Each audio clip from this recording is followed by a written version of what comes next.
On June 23, 1972, President Richard M. Nixon signed Title IX into law. Title IX was implemented and became instrumental legislation that gave women the same opportunity as men in sports. The passage of this federal law was the single most important act changing women's sports for the better now and far into the future. Title IX is a federal law that was passed in the early 70s.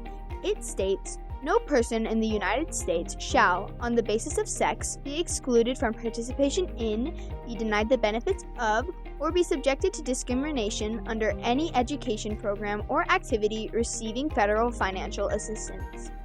Title IX applied to all educational establishments in America that received federal funds, from elementary and high schools to universities and colleges. Women were finally given a chance to prove themselves in the classroom and on the sports field once Title IX was passed. For a long time, women were underestimated, told that their place was at home and that they shouldn't try to play sports. But Title IX has changed all that. Women now have opportunities in sports that they would have never dreamed of before Title IX's passing.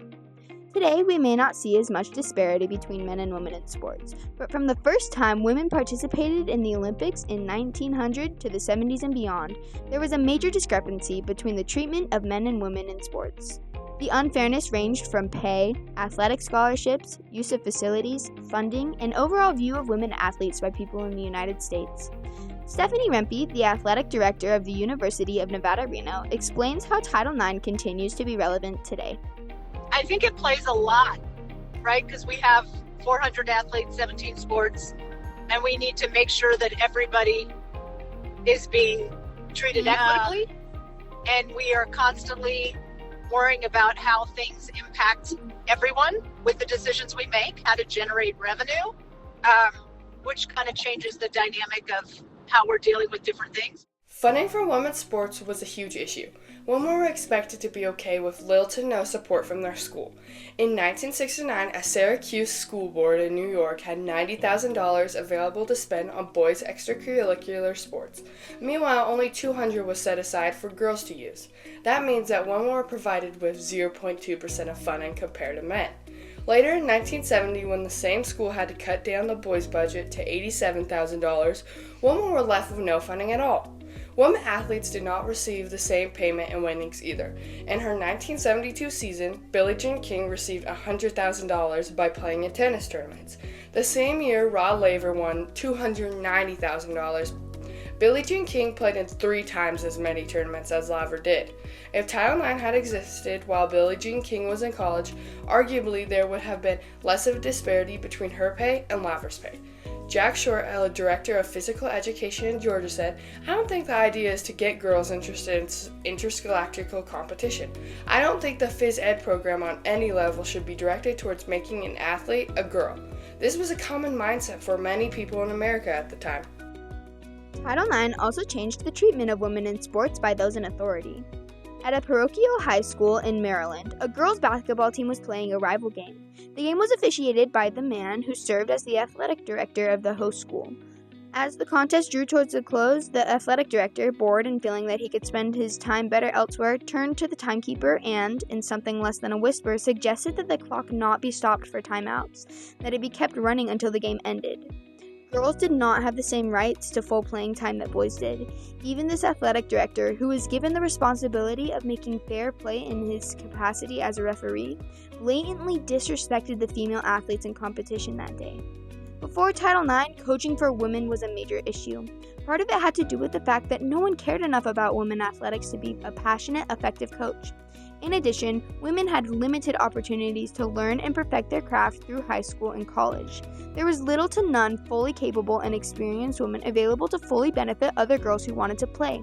Funding, once again, was a problem. The pay for a women's sports coach was not sufficient enough for anyone to want to take up the position. This created a chain reaction for women's sports. Female athletes grew up with less access to resources. Those women became less qualified to coach. Then, the next generation of female athletes suffered because their coaches were not as competent as their male counterparts. While Title IX has made great strides toward gender equality in sports, its implementation is still not perfect.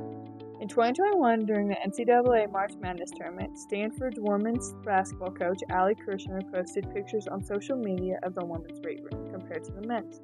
Sedona Prince, a basketball player for Oregon University, also posted a video showing this disparity as well. The women only had a single set of dumbbells, while the men had a full room of workout equipment. The NCAA's Vice President, Lynn Holzman, took notice and replied, "In part, this is due to limited space, and the original plan was to expand the workout arena once additional space was available for later in the tournaments."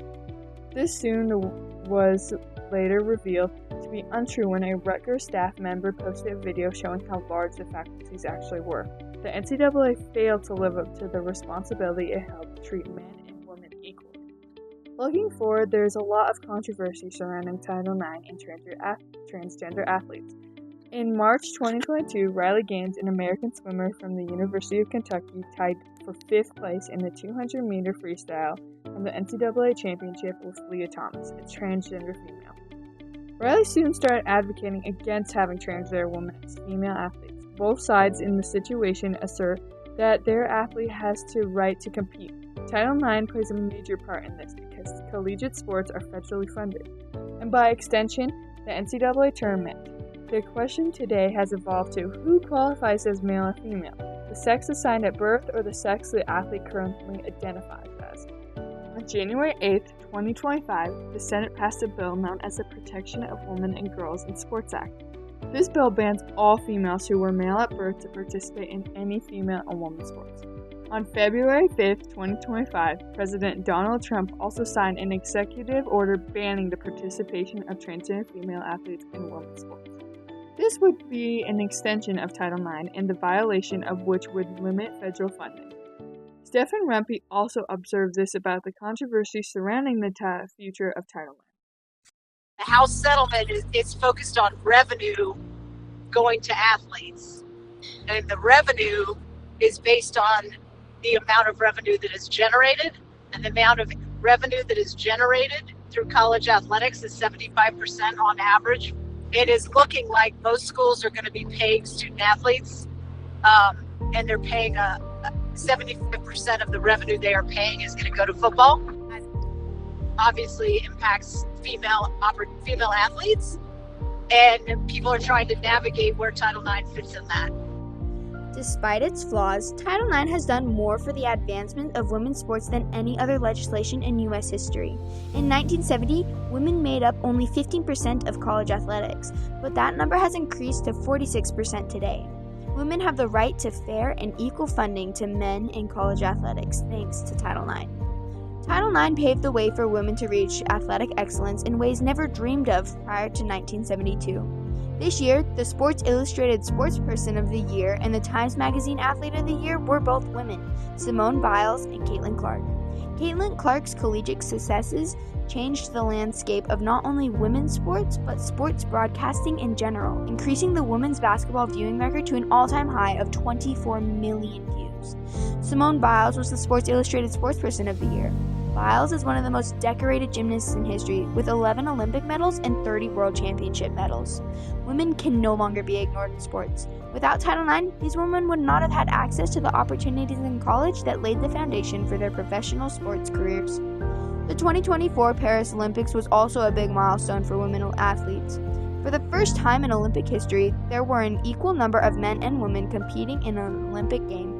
The first Olympics that women were allowed to participate in 1900, only 2.2% of the athletes were women, but now half of the athletes participating in. While not federally funded, this increased female participation in the Olympics demonstrates Title IX's far-reaching effects. Title IX is as relevant now as it was in 1972. Title IX has advanced the equality of men's and women's sports. Girls across America have been given opportunities today that were never imaginable before its passing. As the United States looks towards the future, the question remains, what rights do we value most in women's sports, and whose responsibility is it to make sure those rights are protected?